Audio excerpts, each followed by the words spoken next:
On a property tucked away at Glen Oak in the Hunter Valley, horses once headed for slaughter are now thriving. For Jo Briggs, one malnourished horse she came across at the sales sent her on a journey that would change her life forever. $50 we bought her for, and I was just mortified that something could come in that condition, and at that point I started to think, well, how many more are out there?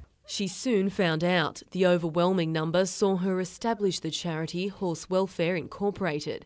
Volunteers Rachel Gardner and Kelly Steele then hopped on board.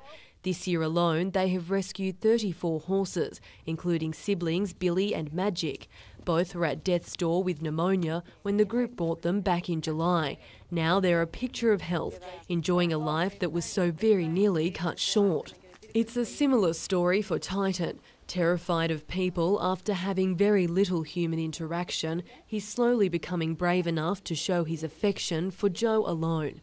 While after a rough start to life, Coda is improving so much he's now being trained to become a trick riding horse. So he was skin and bone when he came in, very sick, unable to lift his head, didn't want to eat. And now, as you can see with Coda, he's a bit of a character. The group not only nurses its horses back to health, but trains and then finds homes for them. Last year, when told a truckload of 30 ponies was headed for slaughter, the charity took them all. One of those, Cashin, is now the pride and joy of 9-year-old Emma Haskins. If Horse Welfare didn't save him, he could have died. Emma has been riding since she could walk, and when her own horse passed away, she chose Cashin as her new companion. After a 4-month rehabilitation process, they are now inseparable. We go to pony clubs and endurance riding and stuff. In 2010, the charity saved 57 horses from early deaths.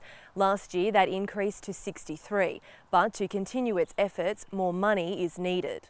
Sponsorship and one-off donations keep it operating, but at the end of the day, the volunteers themselves have no choice but to foot part of the bill. We're having to turn horses away now.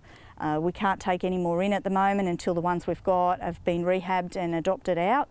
So, yeah, we're in a position where if we had a bit more money and a bit more land, we'd be able to do more.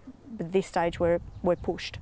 The group doesn't expect demand to decrease. It's going to continue to happen at this stage because the laws in the country don't prevent people from overbreeding, and that's probably not something that we're going to change overnight, but definitely from a higher level, RSPCA, etc., some of the bigger organisations within the country are definitely working to change the laws that may impact on that. And when you see the possibilities of the rescued horses, for these women, their sacrifice and dedication is all worthwhile.